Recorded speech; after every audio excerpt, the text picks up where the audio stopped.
Ja, dobro jutro. Dobro jutro. In pred vami je en prav poseben Denis Avdić Show. Večina ljudi namreč decembra pomisli na te dobre može. A ne? In Denis Avdić Show pa tudi pomisli na eno izjemno žensko. Tako. Ona je danes z nami, to je Anita Ogulin. Dobro jutro. Dobro jutro in dober dan. Torej, koliko smo bili pridni v tem letu? Ja, zelo smo bili pridni. Predvsem vaša ekipa je bila izjemna. Poglejte, kaj ste naredili otrokom čez poletje. Osrečali ste jih, res popeljali ste jih na vse konce naše dežele, celo tujino, in jim res nanizali nepredstavljive spomine za skozi življenje. Zdaj imamo še čas, da smo pa še bolj pridni, da še imamo malo časa.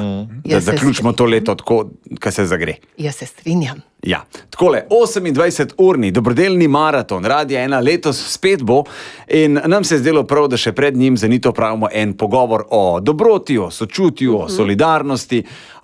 Te stvari, na katere jaz pomislim, ko pomislim na poslušalce radia. Zakaj? Zato je fajn, da ste tudi vi zraven. Anita je v teh letih postala dobra mama ali pa vila, ne samo tega šova, ampak bomo rekli kar cele Slovenije. Skupaj smo že od prve akcije 28 ur dobrodelnosti in deželak junak. Zaradi nje je šlo na tisoče otrok, ki sicer nikoli ne bi videlo morja. Na morje pa na zimska, a se reče letovanja, zimovanja, na zimovanja so šli. Poskrbela je, da tisti, ki ne morejo kupiti kruha, pojejo vsaj kakšen dostojen obrok. Pravim, zakaj govorim v preteklosti, ker to počneš v bistvu še zdaj. Kljub temu, da si letos zvedla za eno ne preveč dobro diagnozo, v bistvu za grozno diagnozo. Ja, to je res. Zbolela sem kar močno, ampak glejte, več rakov se me je lotilo hkrati, ampak tudi to je samo bolezen in kar dobro obdobje sem se borila z njimi. Zdaj so vsi v regresiji, tako da jaz naprej z vami, seveda, poslušalci. Jaz moram biti iskren, sem prvo stvar, ki sem zvedel, ki sem slišal, sem rekel, kako življenje ni fair. A ne? Ja, gledajte, res ni fair, ne bolezen ne izbira, žal tudi revščina ne. Tako da sem pač v zgodbah, ki sem jih živela in jih tudi sama doživljam. Kako človek to sprejme? Ja, v začetku zelo boleče, moram kar priznati, in se kar sestavlja, večkrat sem že povedala, najtežje je bilo povedati najbližjim, družini in seveda čudovitim sodelavcem, vsem vam, s katerimi smo dnevno skupaj, s katerimi borimo bitke za tiste, ki jim je najtežje v Sloveniji. Ampak potem, ko ozaveš, da si tam, kjer si, imaš samo dve možnosti. Ali se predaš, ali se pa bojuješ. In glede na to, da se za življenje vredno bojevati in življenje zame je največja vrednota, sem sklenila, da grem to pot, pa ne stane, kolikor stane. In bom kar poštena, me je kar precej zdelalo in precej, bi rekla, stalo mojih moči, energij in vsega, ampak jaz sem sestavljena, jaz sem tukaj, jaz grem naprej skupaj z vami in poslušalci in mojo zlato ekipo na ZPM Moste in, a veste, greš v zgodbe zato, ker te potrebujejo, zato, ker je mnogim težje, kot je bilo meni. A si v katerem koli trenutku pomislila konci? Ja, sem. Ker je bilo tako, sem pomislila in a veste, na kaj sem takrat pomislila? Na to, da sojenice očitno so ugotovile, da sem tej družbi in življenju dala vse, kar sem zmogla in znala. Potem sem pa rekla, pa nisem, pa še je programov, še je projektov, seveda je pa še največ otrok in ljudi, ki rabijo vse nas in je šlo naprej, gledajte, do tod gre. Prebral sem tudi, da sodelavcem dolg časa nisi povedala, da si hodila v službo, kada se ni nič zgodilo, oziroma kada se nič ne dogaja. Potem na onkologiji si bila z računalnikom in si tudi tam delala. Javljala si se na klice. Zakaj si to vse počela? Preprosto zato, ker sem v tej zgodovini mojega življenja, to ni bila nikoli služba in ni. V tem svojem življenju sem videla res ogromno trpkih zgodb in sem tudi ugotovila, da če ne rešuješ takoj, tudi ne rešiš in mnogokrat ne rešiš, žal, in zato sem sklenila, da pač prisluhnem vsem, ki jim je težje, kot je bilo meni takrat, in je bilo vredno. Danes si tukaj z ruto oziroma z lasuljo. Ja, z lasuljo sem. Praviš, da ne želiš biti brez. Ja, zakaj? Jaz sem zelo, zelo rada brez, zato ker mene lasulja toliko mot, verjemte mi, čist mokra sem pod njo. Ampak moji laski še niso tako aktivni, kot sem jaz. In ne želim se komu smeliti, no, ne me narobe razumeti, gologlava sem vseeno malo bolj revna na pogled in je prav, da delujem tako, kot se počutim v redu, a ne. Moje življenje je vredno le, če drugi zaradi mene živijo lažje in boljše. Anita, je tvoj citat. Res je. Saj to je res. A ni čas, da začneš gledati malo nase, ne pa več toliko na druge? Bom pošteno povedala. Ves čas so mi govorili tudi zdravniki in vsi. Zdaj pa čas za vas, ne? In kaj pa je moj čas? Kaj pa je moj čas? Moj čas je odgovornost do sebe, da se toliko usposobim, da sem spet sposobna delovati navzven tudi za druge. In to je moj čas. In jaz to ne delam, jaz to živim in preprosto ne znam, ne zmorem drugače. In če je šlo za stisko, ki me je našla tudi recimo včeraj zvečer, a ne, nisem šla v posteljo, ampak sem šla razmišljati in delovati za to, da sem jo rešila. Nedvomno, če je bil kadarkoli, v komorkoli, kakšen dvom, da to počnete, da je to način življenja, je enostavno dokaz tukaj, da je to absolutno res oziroma da drži. A se s tem občutkom za sočloveka rodiš? Ja. Ali so to izkušnje? Ali te življenje oblikuje? Ali je to otroštvo? Kaj je to? Ja, nekaj je genetika, zagotovo, ne. Seveda pa je to tudi družbeno in družinsko okolje. Jaz sem se pač rodila v družino, ki je potrebovala otroke tudi zato, da so odrasli lažje preživeli, ker vsezadnje imela sva z bratom hendikepirane starše, potrebovala sta naju, potrebovala sta pomoč in ker sta sama potrebovala sta naju že kot otroka vključila tudi v pomoč drugim odraslim. In ta odgovornost, veste, ki je naložena otroku, jaz vam sploh ne znam tega. Koliko si bila stara?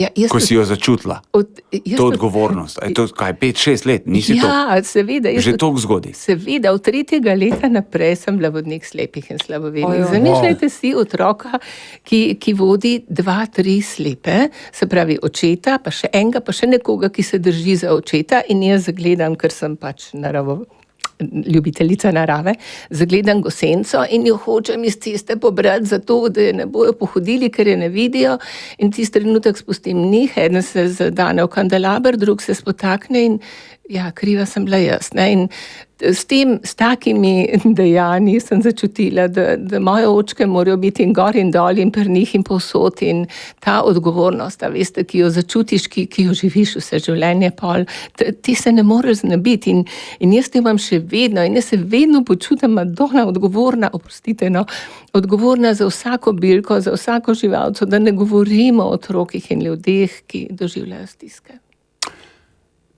A si se zavedala, da si se rodila v revni družini, ali se tega nisi zavedala?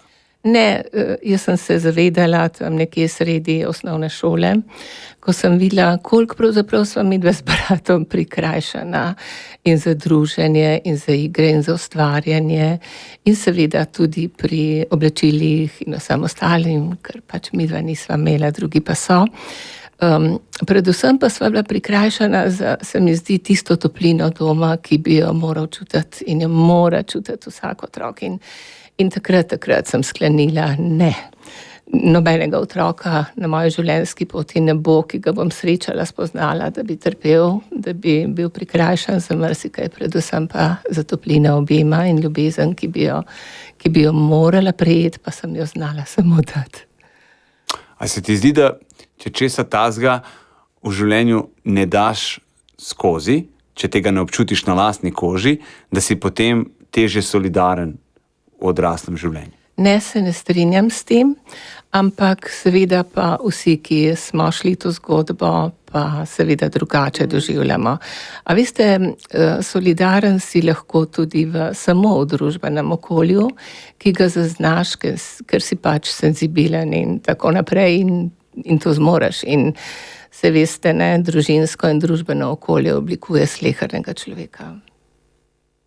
Sooblikuje. Sooblikuje. Tako. Kaj pa, če si, tako bom vprašal, če si na kakšnem položaju, a to kaj vpliva? Namreč sprašujem, ker si v svoji karieri imela stik z vsemi, tudi s politiki.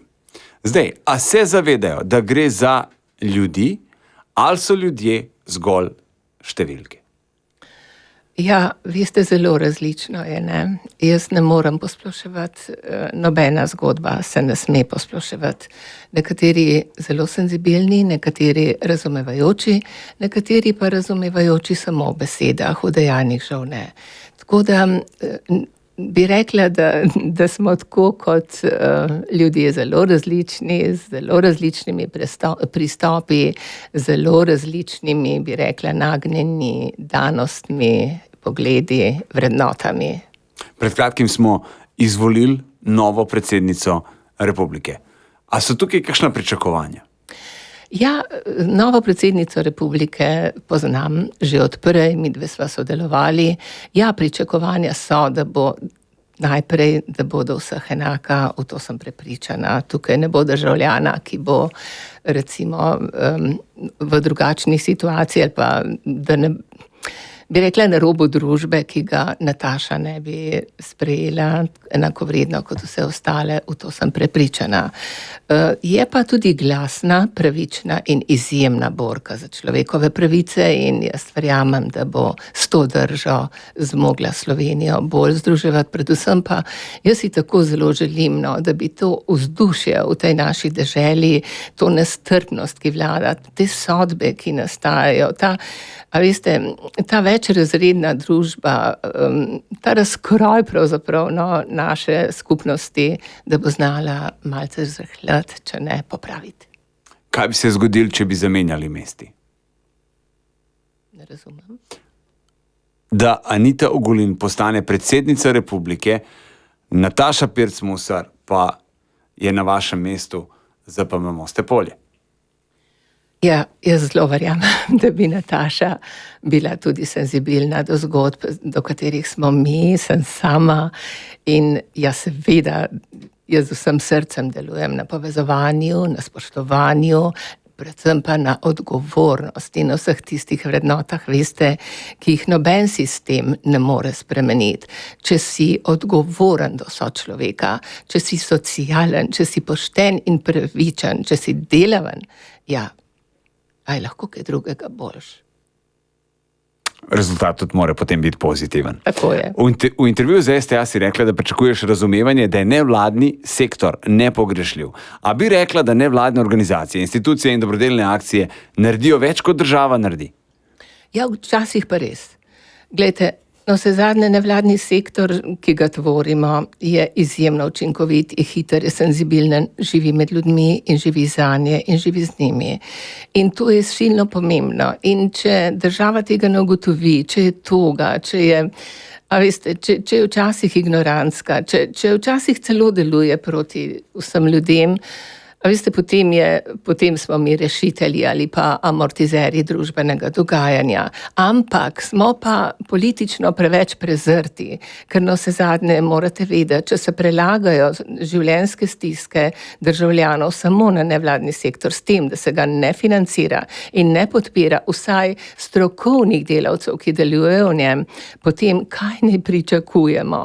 In prav mi, nevladniki, ZPM Ljubljana Moste Polje, glejte, z verigo dobrih ljudi, z vsem, kar mi skupaj delamo, opozarja tudi državo in sistem, da so potrebne spremembe, kajti vsaka revščina, vse stiske so producirane strani politik. In če daješ tej politiki predloge za sistemske spremembe, ki jih oblikuješ brezplačno, ker študiraš po noči, kako bi spremenil sistem, da bi bilo vsem bolje in lažje, ja, Madonna, pa oprostite, da jih ne sprejmejo, da ne upoštevajo, da jih niti ne preberejo, kaj šele, da bi jih unesli v zakonodajo, ker bi olajšali življenje mnogim državljanom. Ja, kako boš potem pravzaprav drugače dojemal kot to, da jim je čisto v redu, da živimo tako, kot živimo, da živimo večrazredno, zelo razslojeno, kar je pa seveda pogubno predvsem za naše za generacije, ki prihajajo za nami. Če bi odločala in bi lahko vsakega politika recimo poslala za en teden nekam delati, Kam bi ga poslala? V humanitarno organizacijo, poslala bi ga na teren, poslala bi ga v družine. Glejte, mi smo med nevladnimi organizacijami, se mi zdi, da skoraj edina, ki se podajamo vsako zgodbo kar na dom. Zakaj na dom? Zato, ker je družben diskurs vse revne opredelil kot lenuhe, kot bleferje, kot manipulatorje. In seveda, kaj je s tem naredil? Naredil je to, da pravzaprav revni ne predstavljajo svoje stiske in jo predolgo stiskajo ali pa skrivajo pred vsemi, tudi pred svojci, in s tem zgubijo tla pod nogami. Ne samo, da popolnoma propadajo, bi človek rekel temu duševno, da absolutno zgubijo možnost samoreševanja situacije, ampak oni dobesedno, avtodestruktivno pričnejo delovati. In zamišljajte si družino. Starša ne znata, ne zmoreta ohranjati odnosa. Ob tem seveda skoraj ni več družine, kjer ne bi nastalo nasilje. V to potegnejo otroke. In jaz vam ne morem povedati, ko imamo na letovanjih prav z vašo akcijo otroke, pa mi skoraj nimamo več otroka, ki ni doživel družinskega nasilja, ki ni doživel padca odnosa staršev. In kaj je to? Njegovo obnašanje postaja nasilno, njegov odnos do vrstnikov je nasilen. A veste, in kaj s takim otrokom drugega, kot da ga objamaš in mu poveš, da ga imaš rad in da se rešujejo problemi z besedo in da pač vsi zmoremo eno tako ljubezen, ki jo otroci potrebujejo. Predvsem pa vsi smo odgovorni do sočloveka, ki ne zmore. Ja, res je, ja. Res je. Vsi smo soodgovorni do človeka, ki ne zmore. In je fajn, da takrat ponudimo roko oziroma kakršnokoli pomoč, ki bo pomagala stopiti vsaj en korak naprej. Korak po korak pa smo na boljšem. Eno vprašanje, kdaj je najbolj pomagati? Takoj ali lahko te stvari malo počakajo? No, tukaj je država padla. Nekdo, ki je v stiski, če mu ne pomagaš takoj, a veste, doživiš njegov totalen padec, prej sem povedala. A veste, samodestruktivnost, samoizločanje, samoizključanje in družbeno izločenost in diskurs, kot sem že povedala, je tisto, kar ljudi popolnoma pahne v bolezni, v obup, seveda tudi v tragedije. No, o tem bomo govorili tudi z eno gospo Stanko, ki Aniti sporoča tole. Draga moja gospa Anita, kaj vam naj povem? Povem vam lahko samo, da zaradi vas, osebno zaradi vas, moji otroci mene danes še vidijo. Ste moja luč na koncu tunela, ste tista svetla točka, ki dajete ljudem upanje na boljši jutri. Čeprav je še temno pri meni, ampak je drobna lučka z imenom Anita je na koncu, ker ste mi dali to moč pa to upanje, da ni vse tako črno, kot je videti. Lahko bi vam povedal, ne vem, kakšne suhoparne statistične podatke, ne? Ampak nam se zdi, da tale zgodba gospe Stanke največ pove o današnji gosti. Čist preprosto, jaz sem bila tisti dan v službi, domov je prišla pošta je bila zelo grozna, rubež stanovanja, vsega skupaj, v glavnem grozno, nisem vedela, kam se naj obrnem, črne misli, v glavnem vsi so šli spat, to je bil 24. december, jaz sem šla na podstrešje, ampak nekako mi ni dalo mira, ves čas sem ta telefon po roki vlačila, splošno ne vem, kako mi je uspelo poslati mail, ki v življenju nisem pošiljala mailov. V glavnem tam proti jutru, okrog 5 zjutraj, ko sem pogledala na telefon, sem videla novo sporočilo, dobila odgovor od gospe Anite Ogulin in se mi je zdelo, da sanjam. Če takrat gospa Anita Ogulin meni ne bi odpisala in me pomirila z njenimi toplimi besedami, pa me v življenju ženska ni videla, danes jaz z vami ne bi govorila. Tako da sem te vse 25. december še otroke moje videla, ker jih drugače ne bi. Še lepši trenutek je bil pa ponedeljek 27. december, ko mi je zazvonil telefon, pa sem na drugi strani zaslišala njen glas, ki je rekla, da pride k meni na obisk. Mislila pa, kaj se bo za neka ženska k meni vozila, če me ne pozna. Prišla je, mislim, da je bila gospa Gala z njo. Ampak od tistega trenutka naprej se je gospa Anita trudila z mano. Pomagala mi je na ogromno načinov, Zveza prijateljev mladine, vsaka čast, tudi vam na radiju ste mi pomagali na podlagi nje, ker zaradi nje, osebno zaradi nje, moji otroci še danes mene vidijo. Jaz si druga nisem mogla, ko jo prosi, če jo lahko objamem.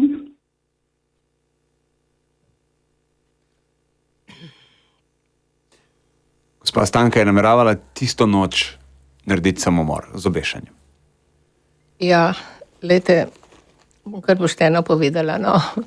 Mene je res zdajle presunila, ampak ni bilo, veste, sploh ob novem letu, ni noči, da ne bi imela preten samomori in seveda je treba reagirati takoj, ne glede na to, da sem imela doma družino, hčerko, ki je prišla iz tujine, ampak glejte, ljudje so v takih stiskah in kaj pravim, življenje je najbolj dragoceno, ni dobrine, ki bi ga presegla.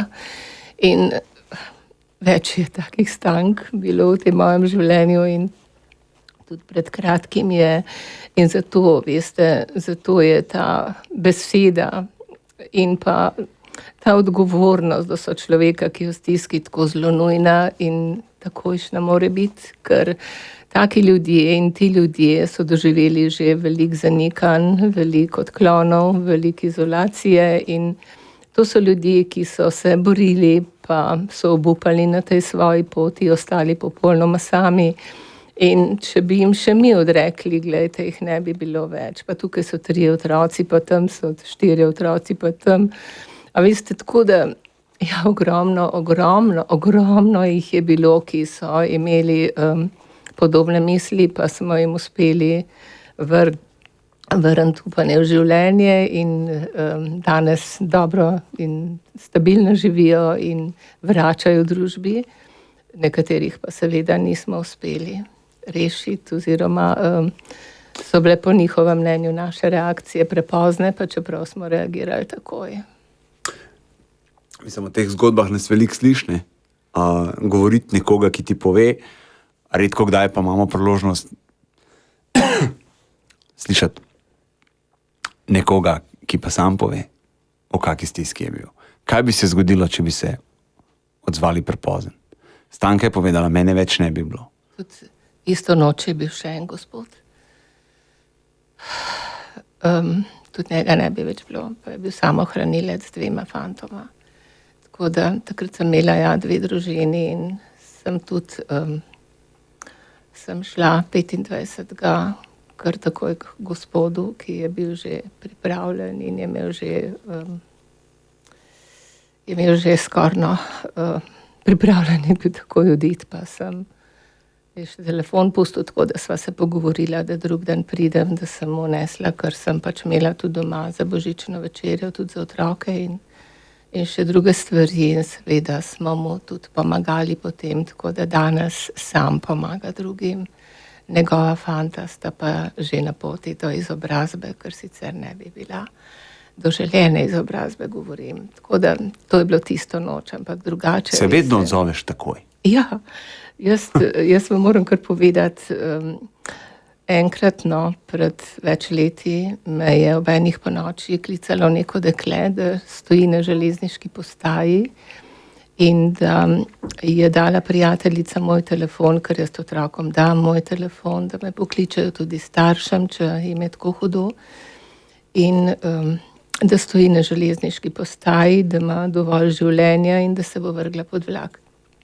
In sem jo vprašala, kako se piše, kako je ime, kaj jo je seveda pripeljalo do te stiske in je začela to lažiti. V tem sem se, v pižami sem v jutranjo haljo oblekla in sem se že odpravljala v vozilo in sem jo zadrževala na telefonu in sva bili na telefonu, dokler nisem pripotovala do železniške postaje v Ljubljani, bila je iz Dolenjske. In ko sem jo zagledala na peronu, a veste, tisti trenutek sem bila pa, sem pa sama sabo borila bitko, ali jo bom uspela še zadržati, ker vlak je pa prihajal, a veste. No in sem tekla in sem jo objela in evo, sva se rešili in je postala naša vzgojiteljica. Danes je pa zelo uspešna poslovna ženska v tujini. Ja, njena zgodba je bila zelo težka. Prvo zlorabo je doživela v cerkvi, potem je živela spolno. Potem je spolno doživela tudi od svojega očeta, od svojih bratov, ker sta pač videla, kaj se dogaja in ni zmogla več tega. Takrat je imela pa 16 let. Pa še je zgodb, joj, koliko je zgodb. Zdajle, no, prav v tem času prebolevanja moje bolezni, in ko sem bila na najnižji točki, pa kot film so šle mimo mene, pa sem rekla, lej, se mogoče je pa res prav. Naši sodelavci so čudoviti ljudje, naprej bodo peljali te zgodbe in mogoče pa bilo res dovolj, ampak ni dovolj, glejte, še imamo zgodb in seveda jim je treba takoj pomagati. Meni se je dotaknila zgodba mamice, o kateri si pravila, ki se je iz 5. nadstropja. Ja. Poglejte, izgubila je delo. Mož je bil bolan in je bil dlje časa v bolniški. Ona je izgubila delo, imela je pa dva otroka. In prišla je do nas in je rekla, začela je kričati, videla sem, da je duševno zelo nestabilna in sem rekla, gospa, glejte, pomagali vam bomo, vse je rešljivo, sploh ni problem, glejte, ušli bomo naprej, nekaj časa bomo skupaj, pa boste znova našla službo, pa tako. No in mamica je rekla, ne, jaz hočem takoj. Sem rekla, ne, zdaj boste šla takoj na center za socialno delo, tam vam bodo tudi pomagali, ker se morate tam prijaviti, boste dobila tudi nadomestilo, pa še mi vam bomo pomagali. In jaz se dogovorim tudi s centrom za socialno delo, da bo mamica prišla, vse se dogovorim in mamica seveda odide. Joj, to je bilo pa, jaz sem imela mamo v domu in jaz se vsako popoldne sem šla do nje, takrat, ko je bila še živa in tisto popoldne okrog 5 sem šla jaz do moje mame in tam na poti do tja ni povedala, ne, mamica še takrat, ki je doma. No in poti do tja vidim policijo, vidim vse okrog in pridem zraven in vprašam, kaj pa je, pa so rekli, jo, ena mamica se je vrgla iz 5. nadstropja. Sem rekla, jo, a veste prav šla mi je ta mamica skozi, pa ja ni, ne, ker je grozila, da si bo kar nekaj naredila, da bojo lažje živeli brez nje in tako. Joj, mene je res prav groza me je bilo, no, imela sem občutek, da je bilo to.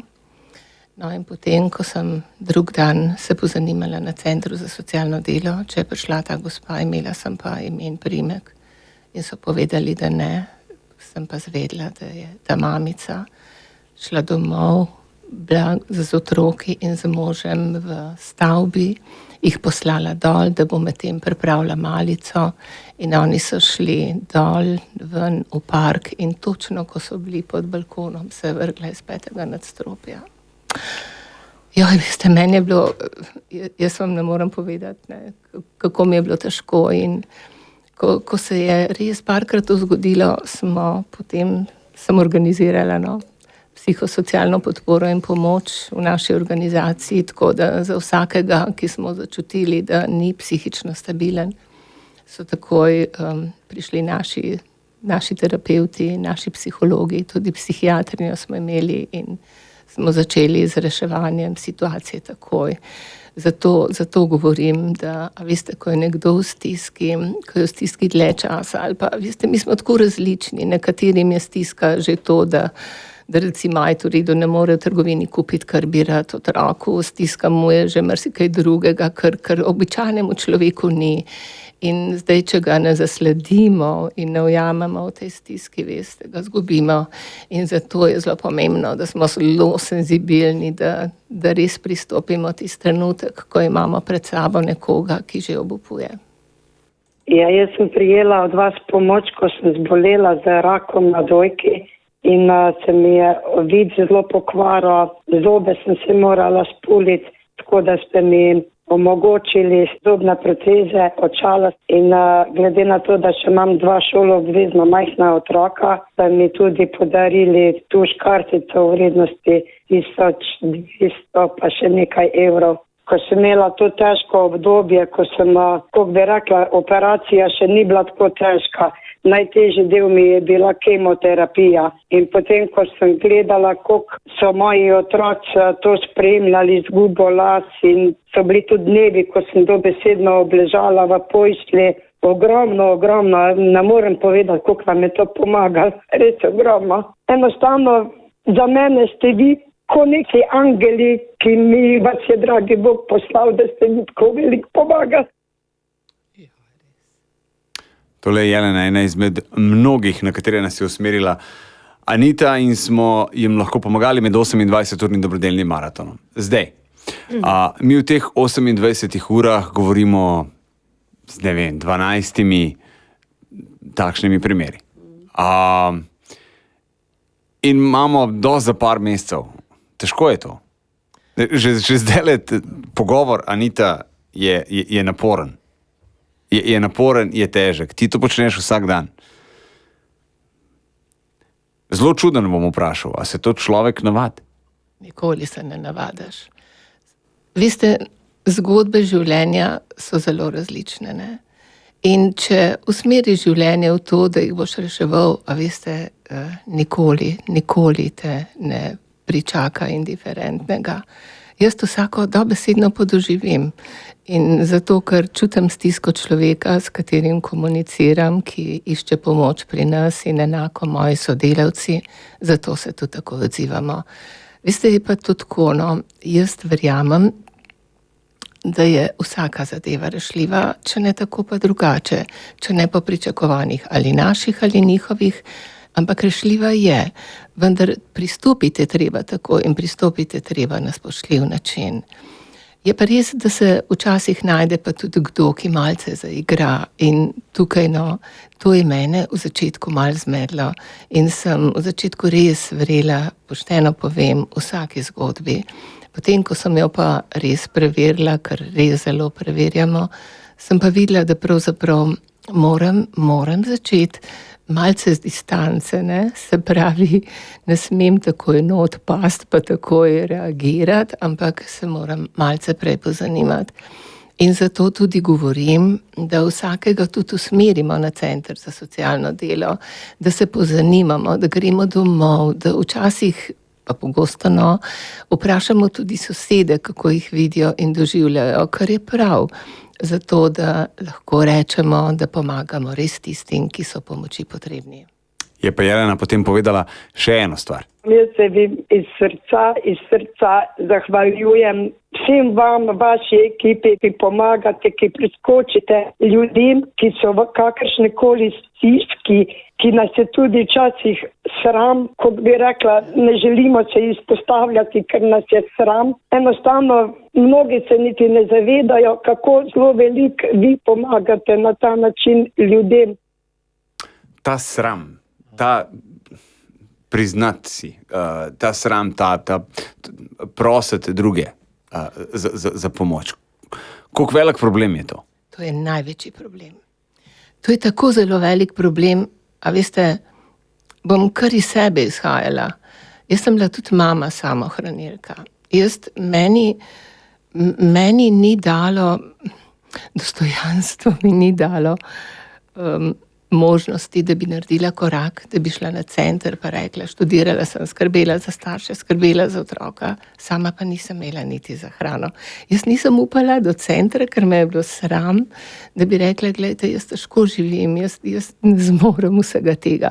Vse sem naredila, da sem lahko sama preživela. Tudi po grobovih sem pesek vozila, kelnarila sem po noči, študirala po noči, otroka sem dala spati in sem delala, da sem preživela.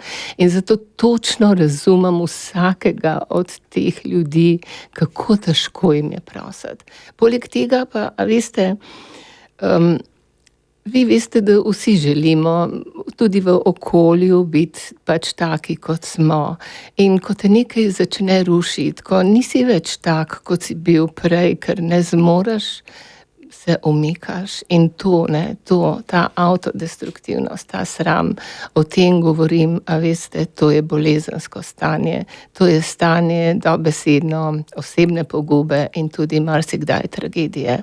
Zato govorim, da je treba pristopiti tisti trenutek, ko začutiš, da se nekdo odmika od tebe, ko začutiš, da nekoga ni več tam, kot je bil, ko začutiš, da nekdo ni več tako vesel ali pa prijazen, kot je bil nekoč, tam se nekaj dogaja in mi smo dolžni pristopati vsemu temu, če zmoremo, ker smo odgovorni do šibkejših od sebe.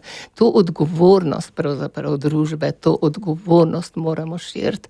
Glejte, vi ste ekipa na radiju, vi ste izjemno senzibilni, jaz sem vam tako hvaležna res za vsako zgodbo, tudi med tem, ko se veste, da vaša fundacija ves čas deluje in tudi ko mi dobimo družino, nimam lastnih sredstev, pa prosimo vas, da nam pomagate pri finančnem opismenjevanju oziroma v finančni podpori, ker mi celostno pomagamo družinam, to pomeni, ni samo ena oblika pomoči.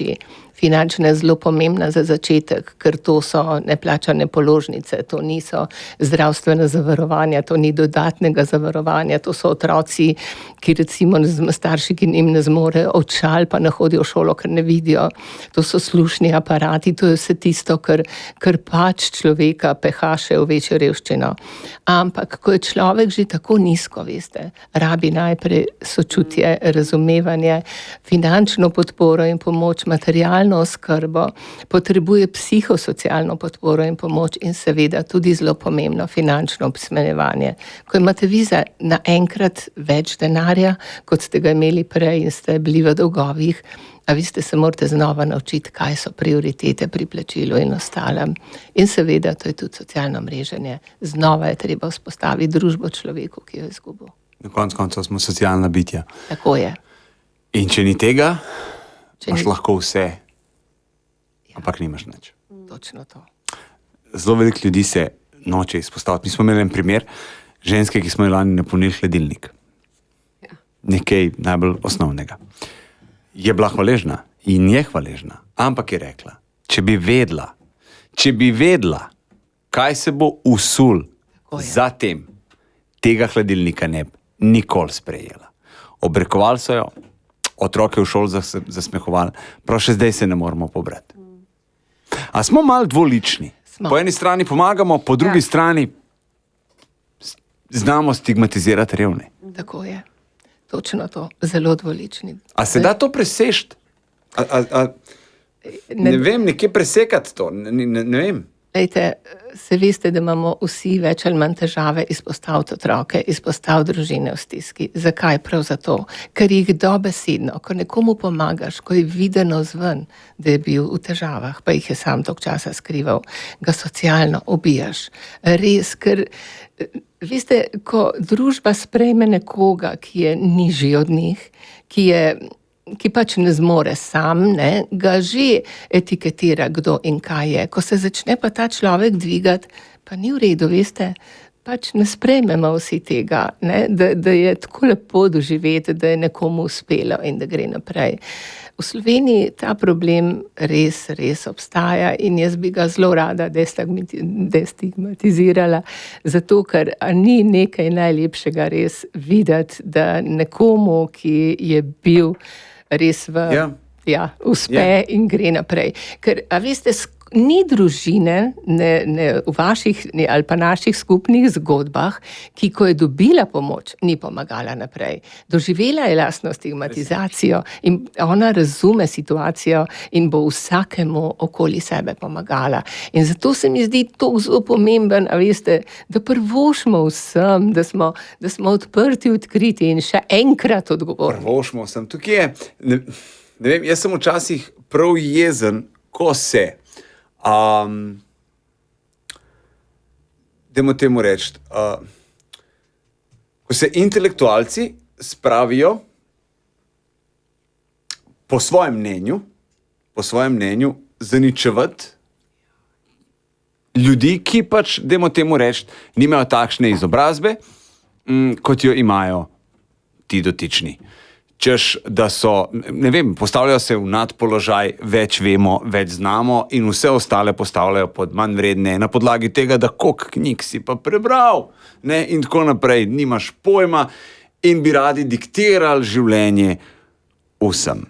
Nikoli se pa ne postavijo v vlogo tega, kakšno življenje so ti ljudje imeli. A so sploh imeli čas prebrati knjigo, a so mogli že od 3. leta naprej skrbeti za svoje starše, za hrano, zase. A so imeli cajt, ne da bi prebrali knjigo, za igro, nekaj malega in tako naprej. A so imeli možnost priti do takšne izobrazbe ali ne. In od tukaj naprej se mi zdi, da ljudje, ki so izobraženi, ki bi mogli nekako to družbo najbolj oblikovati, so točno taki. Ja, Denis, tukaj gremo spet v posploševanje, ne vsi. Ne vsi, absolutno ne vsi. Ne vsi, ampak tisti, ki so, a veste. Ampak tisti, ki jih pa gledamo. Ja, jih gledamo. Jih pa gledamo in to je težko. Ja, in bi jih tako bi jih postavila za mesec, 2, 3 v položaj človeka, ki ne zmore. Res, ker takemu človeku ni druge pomoči, kot da sam izkusi, kako je biti, ko nimaš, ko ne zmoreš, ko si dobesedno izključen in izločen, ko nisi nihče in nisi nič. Prav to bi morali ti ljudje doživeti. A veste, mi že pri otrokih opažamo, ne? Sej otroci so itak izraz družine, a ne, in okolja, v katerem živimo. Ampak, a veste, ko imamo tudi letovanja otrok, kjer starši zmorejo plačati vse, ne? In seveda tudi družimo z otroki, ki ne zmorejo. A veste, se že med otroki tako pozna to izključevanje, da vam jaz ne moram povedati. In mi več energije skoraj porabimo, da te otroke polne dobrin in ne pa ljubezni, da se razumemo, da te otroke spojimo s tistimi, ki so pa polni lastne moči, želje, volje po druženju, tudi po premagovanju, tudi po uspehu, tudi po izražanju sebe. A veste, to je tak napor, da vam ne morem povedati. Ker pridejo nekateri res v take oblike letovanj in taborov, opremljeni, jaz sem najboljši, jaz sem najlepši, jaz imam vse najboljši. In taki otroci tudi niso pripravljeni deliti, me razumete. To je pa med otroki najbolj pomembno. Če imamo mi neko prireditev, mi si moramo deliti oblačila in dobrine, ki smo jih prinesli seboj. Mi si moramo deliti brisačke, a veste, ker zakaj bi imel 5 ogromnih plaht, če rabiš samo 2 za tistih 5 ritk, a ne. In zato se mi zdi tako pomembno, da dobijo otroci že vsak v lastni družini vzgojo vrednot. Biti solidaren, biti tovariški, biti pravičen, biti pošten in biti sprejemljiv. December je pred nami, večina ljudi mu pravi veseli december. Verjetno pa je pa to najbolj grozen del leta. A veste, da res? Mi vsa leta, kar delujemo, tako tudi organizirano na Zvezi prijateljev mladine Moste-Polje, se bojimo temnih mesecev. Preprosto zato, ker tiste lučke v temi, veste, ki žarijo za vse tiste, ki zmorejo in jih znajo videti, niso za vse. Tudi če žarijo, jih ne vidijo. In ogromno je družin, a veste, in ogromno je otrok, ki v teh družinah imajo pričakovanja, tako kot vseh drugih, ki jih zmorejo uresničevati. In meni je najtežje, ko ti otroci si ne želijo kaj veliko, ampak da bi recimo skupaj starši videli neko predstavo, da bi se pogovarjali, gledališko predstavo, kino predstavo, kam skupaj šli, da bi se lahko pogovarjali o skupnih lepih doživetjih, da bi dobili neko skromno darilo, to, kar si ga sanjajo ali pa kar so videli pri prijateljih, da bi dobili neko oblačilo, ki bi jih enačilo z družbo vrstnikov v šoli, družbi nasploh, da bi dobili ene čeveljce, ene tople čeveljce, a veste, bom kar povedala, mi imamo tudi zimske enodnevne izlete in pridejo v All Star košarkah, pridejo v supergicah s prstki ven, mi gremo pa v sneg. A veste, tako grozen je, ko vidiš te želje, kaj želim si osnove. Bundico, želim si tople čeveljce, želim si tople hlače, pa želim si noč, želim si puščico tako, ki piše tisto gor, kar piše pri sošolcu. Tako skratka, a veste, želje so tako skromne in dajmo narediti tople domove, dajmo otrokom in njihovim staršem omogočati vsaj te dni lepše in boljše. In jaz bi jim tako rada sporočila, da grejo tudi ven, da vidijo vse te lepe lučke, ki svetijo tudi zanje, ne samo za nekatere, in da jih pod smrečico čaka tisto skromno darilo, ampak darilo je, in da bi imeli tople domove, ne samo v srčkih, ampak tudi v radiatorjih. In ko smo že pri toplih domovih in radiatorjih, leto in čas pred nami. Kdo je letos še posebej naredil?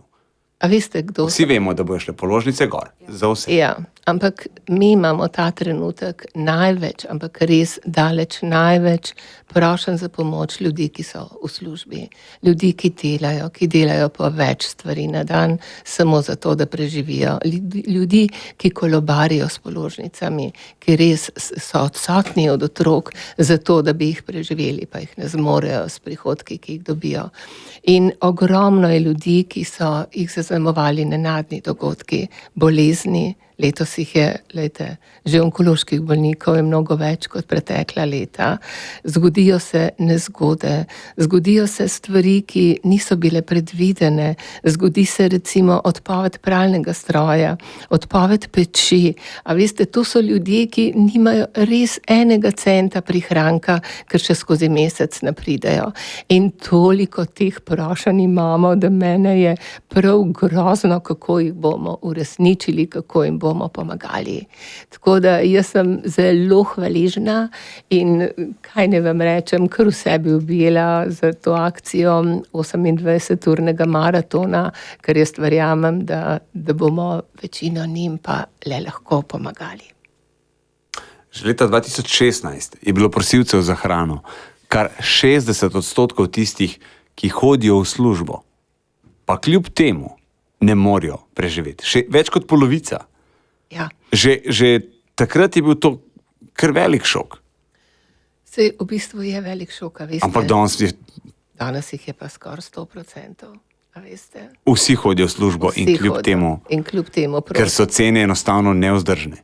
Veste, pa če ta trenutek recimo, da še električna energija na položnici, kar je pač politika vendarle to sprejela, da so zmerne cene, da ostajajo zmerne, ampak so pa energenti tako dražji, ne, sej poglejte, peleti, drva, se je vse tako podražilo, da ne govorim o največji draginji v hrani.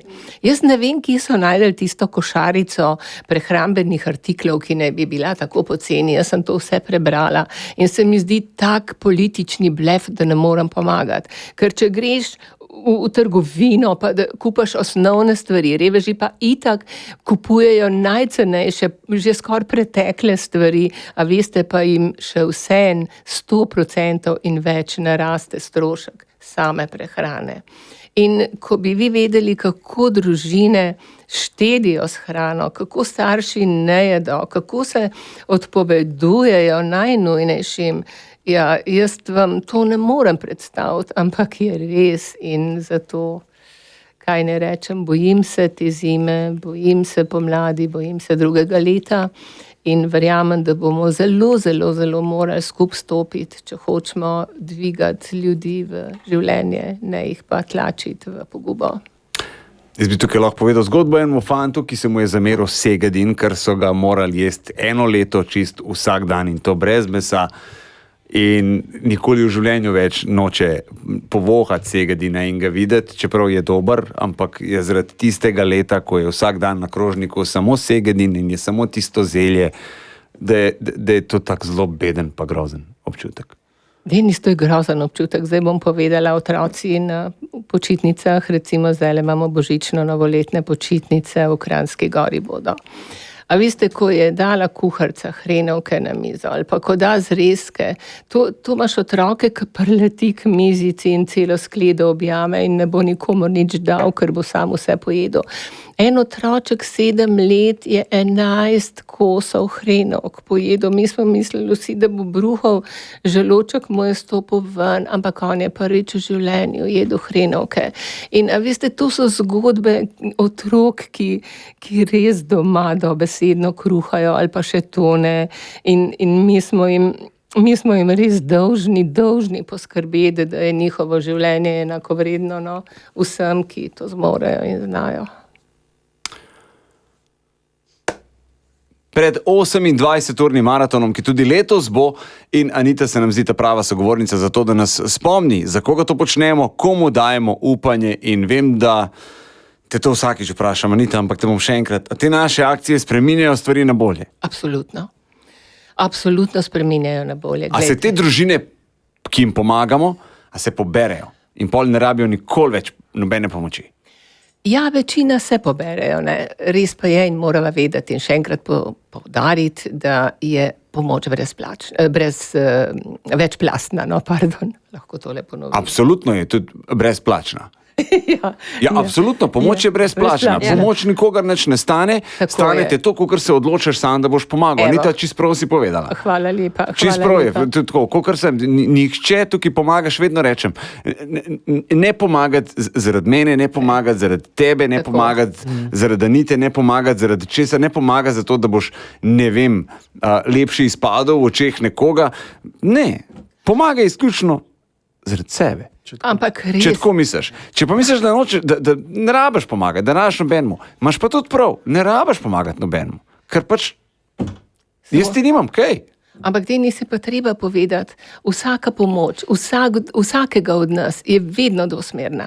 Moj dober občutek, da nekomu pomagam, a veste, ga ni denarja, ki bi ga lahko preplačal, ker je moj občutek. Se pravi, tistemu, ki pomagaš, veš, da rešuje življenje, eksistenco, trenutek, kakorkoli. Ampak v meni pa ostane joj, kaj dobro, da sem lahko to naredila.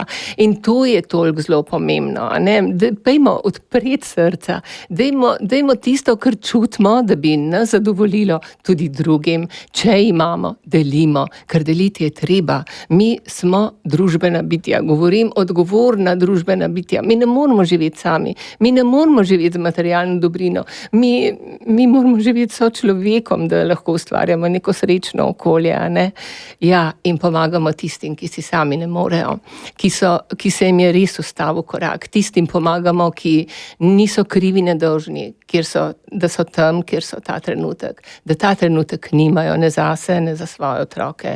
In tukaj niso samo družine, tukaj so tudi ostareli. Seveda so vsi tisti, ki potrebujejo pomoč, naši, zato ker smo skupaj in zato ker skupaj zmoremo pomagati. Jana, ti tudi obiskuješ družine, ki smo jim pomagali. Kako te sprejmejo? Ja, kaj vidiš, kakšen je odziv? Oziroma, tvoje občutke, se vem, da je to klasično vprašanje. Se mene vidiš, da jočem že, odkar se pogovarjamo z Anito in v bistvu, ko je povedala te zgodbe. In tudi mi jočemo na dobrodelnem maratonu vsako leto, zato ker poslušamo te zgodbe in potem smo veseli, ker smo nekomu pomagali in potem, ko gremo na to pot, nekako se pripravljaš, da ne bo lepo, da kar boš videl, te bo malo pretreslo. Ampak ponovadi, ko prideš tja, je še hujše, kot si pričakoval. Vidiš stvari, ki jih pač ne bi smel videti. Vidiš otroke oziroma dojenčke, ki imajo posteljico na mizi, ker nima kje drugje biti. Vidiš, da v eni sobi, veliki kot je naš studio, živi 6 ljudi. Vidiš tuš na hodniku, ki v bistvu verjetno zelo dostikrat sploh ne obratuje. Najhujše pa, ker te zvočne slike, ki jih mislimo na maratonu, dobijo obraze. To je tisto najhujše.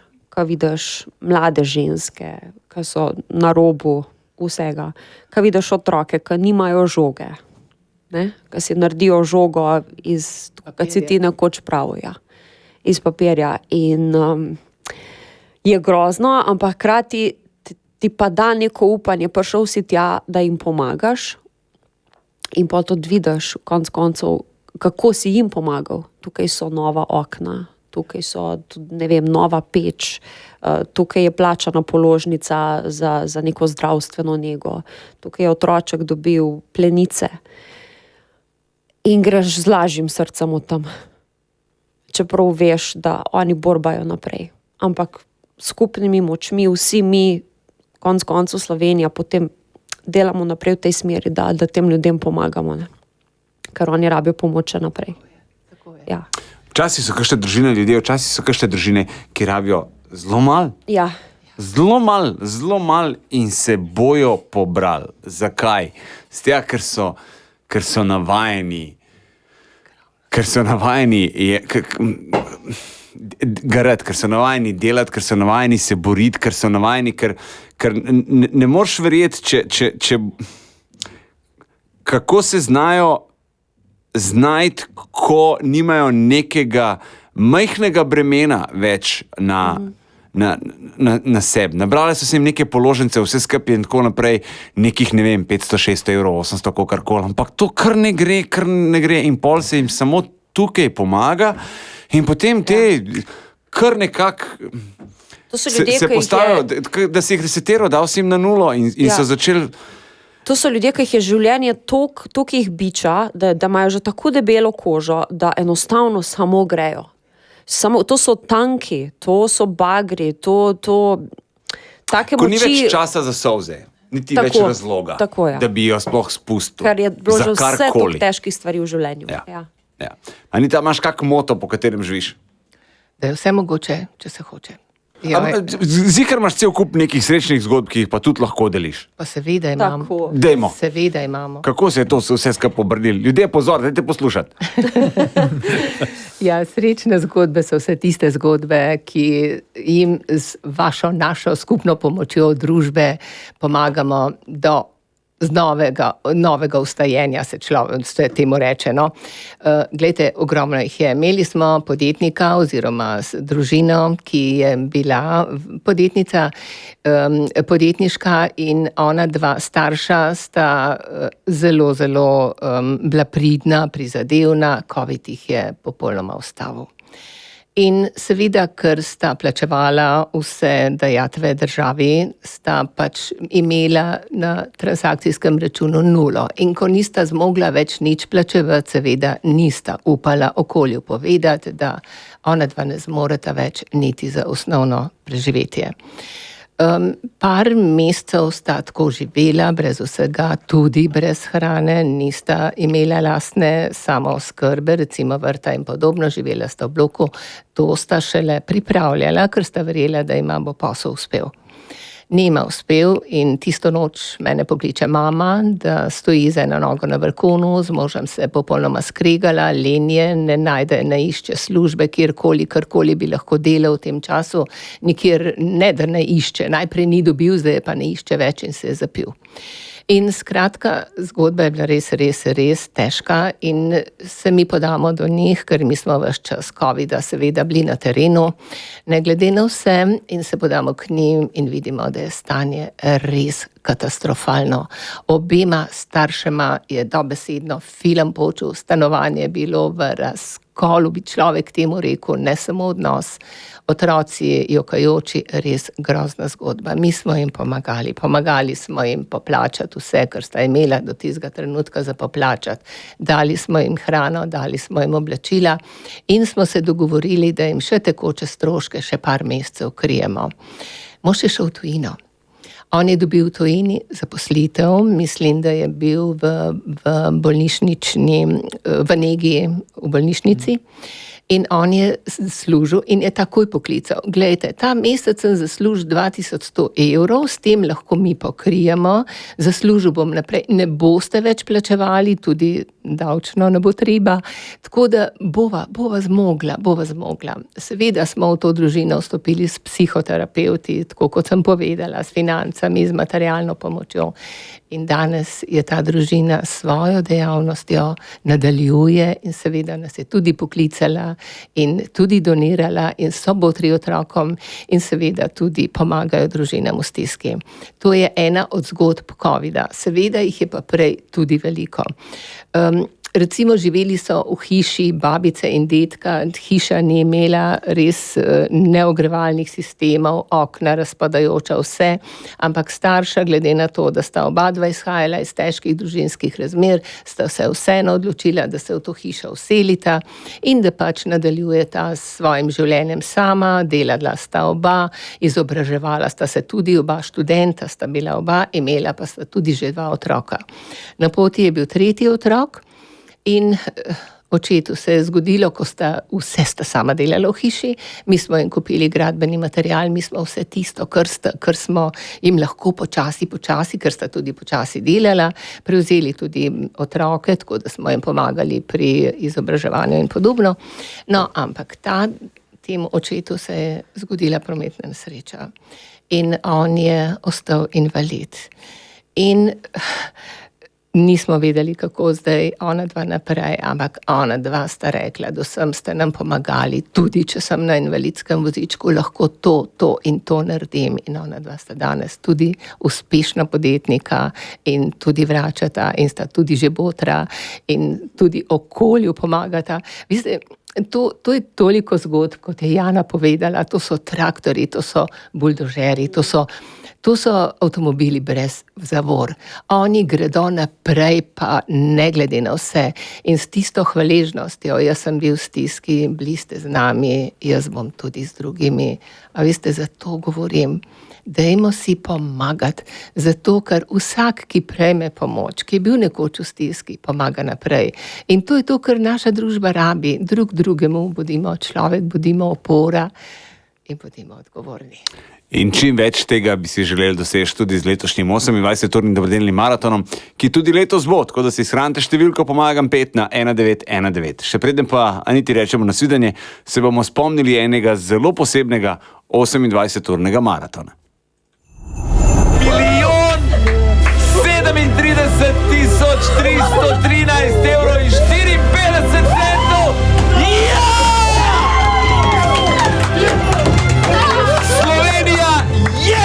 Svetovni prvak, Slovenija je najboljša na svetu, Slovenija je majhna, a zato toliko veliko bolj srčna, solidarna. Ker otroci pomagajo otrokom in nekoč bomo po celem svetu znani po tem, da nikogar v državi ne pustimo, da bi bil brez pudinga. Ja!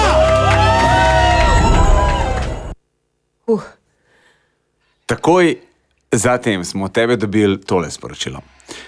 Dragi in spoštovani vsi, prekinili smo Komisijo za humanitarna vprašanja in sledili vašemu sporočilu. In hvala nevidnemu, da nisem bila z vami, ker bi me kap.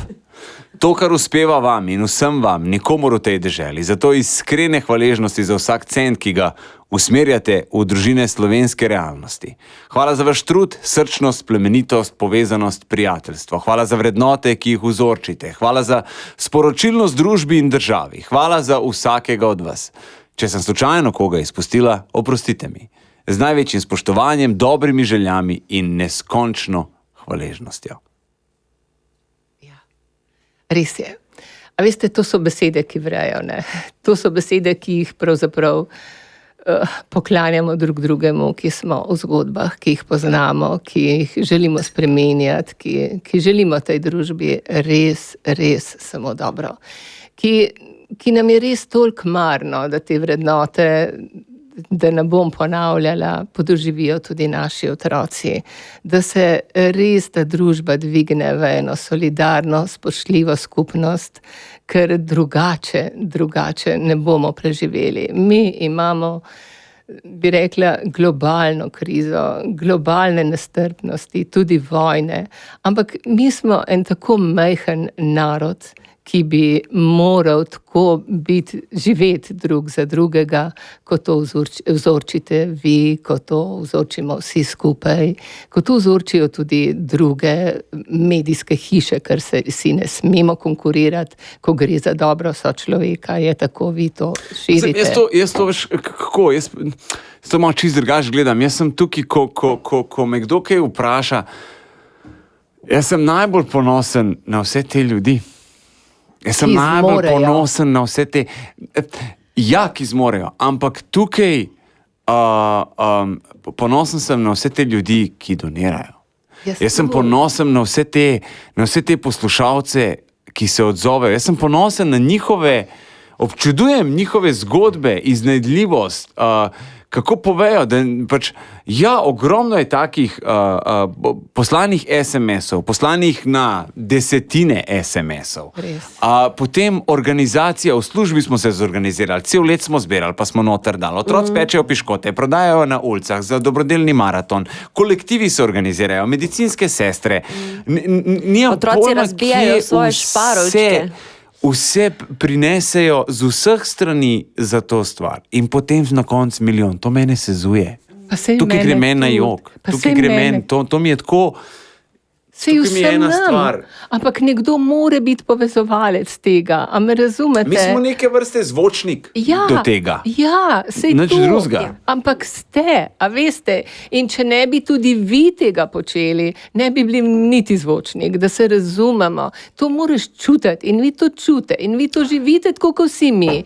In zato res vsem in vsakemu posebej hvala, vsakemu posebej, ker vsak cent, vsak človek šteje. Vsak.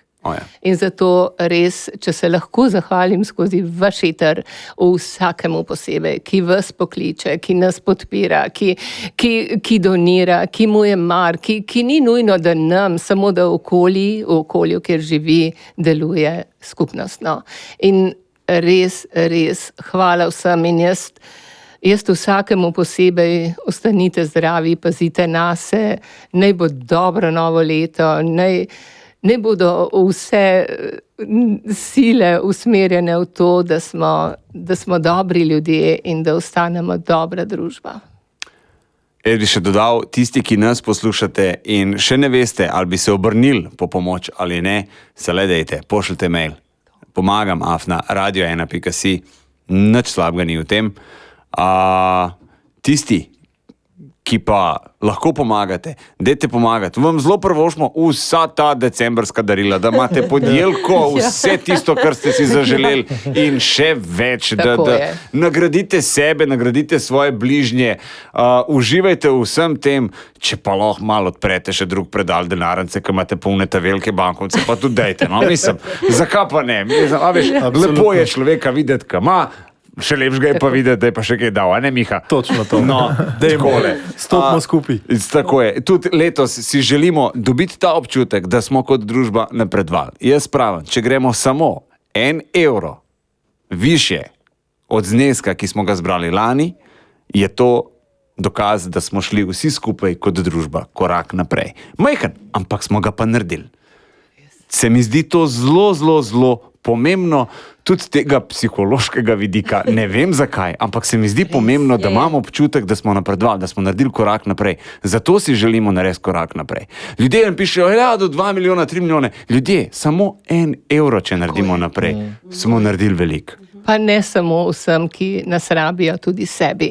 In vedno imamo to pred sabo. Vse, kar naredimo dobrega za drugega, naredimo dobro tudi zase. Anita, najlepša hvala za obisk. Želimo ti, da se spočiješ. Hvala tudi vam. Da poskrbiš tudi zase. Nujno. Da tudi sebe pokličeš. Pa vprašaš, kako si kaj. A kaj rabiš, a kaj želiš, pa da si pol tudi pač kaj pomagaš, no, pa si kaj zrihtaš, pa si kaj pač prevošeš, ustrežeš, se malo razvajaš. Hvala Če pa lepa. treba koga kam poslati, imamo pa mi zdaj enega dinota tukaj, ga bomo pa poslali. Takoj grem. Takoj. 28-urni dobrodelni maraton bo, Anita, še enkrat, naš poklon, velik poklon za vse, kar si do zdaj naredila. In hvala za vse, kar očitno nameravaš še naprej početi. Ja, hvala lepa. Jaz verjamem, da bomo skupaj še veliko lepega storili za to našo družbo, a ne? Hvala, ker si radi te Hvala imamo. vam, enako, hvala. Pošlji SMS Pomagam 1 ali Pomagam 5 na 1919. Čarobnost obdarovanja. Na Radio 1.